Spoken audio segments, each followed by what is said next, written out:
কলা কাটার পর ফেলে দেওয়া গাছই এখন জীবিকার মূল উৎস হয়ে দাঁড়িয়েছে নরসিংদীর পলাশ উপজেলার জিনারদী ইউনিয়নের কয়েকটি পরিবারের।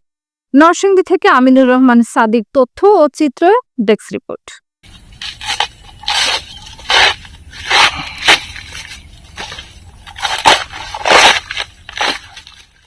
প্রথমে বিভিন্ন অঞ্চল থেকে পরিত্যক্ত কলা গাছ কাটা হয়, পরে বাকল ছাড়িয়ে কাঁধে করে রেলগেট এলাকায় নিয়ে আসা হয়। এরপর পুনরায় বাকল ছাড়িয়ে ভেতরের নরম সাদা অংশ বের করে নির্দিষ্ট পরিমাণ কাটা হয়। পরে তা বস্তায় ভরে বাজারজাত করা হয় ঢাকায়। সেখান থেকে এই কলা গাছ রপ্তানি হয় বিদেশে। পাইকাররা সরাসরি এখান থেকে কিনে ঢাকার কারণ বাজার ও শ্যামবাজার সহ বিভিন্ন জায়গায় বিক্রি করে। প্রতি বস্তা ৬০০ টাকায় কিনে ১২০০ টাকায় বিক্রি করা হয়। এগুলির কাছ থেকে আগে কলা হইতো, কলা গাছ কলা হইতো, আমরা তো এগুলি কাইঠে ফালাই দিতাম, আগে ফালাইতাম ক্ষেতের মাঝে, আর বদলি দিয়ে ফালাইতাম দূরে। ওরা নিয়ে এখন বিক্রি করে।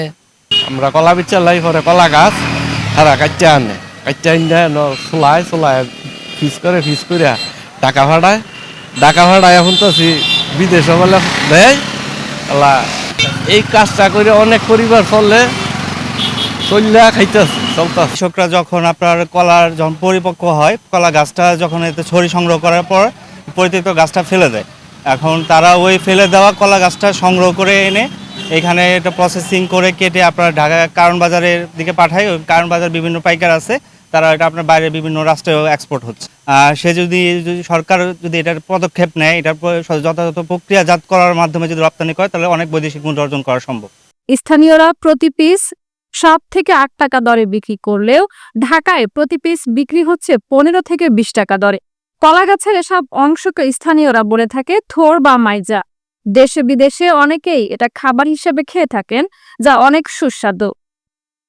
এই অংশ বাজারজাত করার পর যে বাকল জমা হয়, সেটিও ব্যবহার হচ্ছে রান্না করার লাকড়ি হিসেবে। সরকার অথবা অন্য কোনো সংস্থা এগিয়ে আসলে এখান থেকে বিপুল বৈদেশিক মুদ্রা অর্জনের সম্ভাবনা রয়েছে বলে মনে করছেন স্থানীয়রা। বিদেশ আপনার এটা আমরা যতটুকু জানি যে ২০০ টাকা কেজি বিক্রি হয়। আমরা এটা কিনে আনা লাগে না, কৃষকেরা লাভ হয়। কারণ কৃষকের এটা আপনার বদ্যি দিয়ে ফালাইতে হইল, মুনি দিয়ে ফালাইতে হইল, কিন্তু ফালানো লাগে না। এই জায়গাতে আমরা কাটতে লই, মুনি লাগে না, কৃষকের লাভ হয়। আবার আমরা বেচতেছি, আমগো তো লাভ হই। সরকার যদি আঙ্গুর একটু সহযোগিতা করে তো আঙ্গুর একটু ভালো হইতো, কারণ আমরা আর্থিক দিক দিয়ে সেরকমভাবে স্বাবলম্ব না। এগুলাই আমরা বাগান থেকে কাটতে আনি, কলা কাটতে নিলে গাছ, পরে যে গাছটা থাকে এই গাছটা আমরা বাগান থেকে কাটতে সংগ্রহ করে আনা আমরা ফিস করে বস্তা বইরে ঢাকা কারণ বাজার ফাটাই। প্রতি ফিস মনে করে আমার তো যে কিনে নেয় ৬ টাকা ফিস কিনে নেয়। আমার ঢাকা এটা কত ঢাকা আমরা ১০ টাকা ১২ টাকা মিলে বিক্রি করে। আর আমি কত আছি মনে করেন ১০-১৫ বছর ধরে। ফেলে দেওয়া জিনিস এখন রত্নে পরিণত হচ্ছে। একসময় যে কলা গাছ মানুষ ফেলে দিত, এখন সেটি থেকে রপ্তানি করে বৈদেশিক মুদ্রা অর্জন করছে কৃষকরা। যাতে করে কৃষকদের ভাগ্যের চাকা ঘুরছে, তেমনি দেশে বৈদেশিক মুদ্রা অর্জন হচ্ছে। নরসিংদী থেকে আমিনুর রহমান সাদি, মুভি বাংলা টেলিভিশন।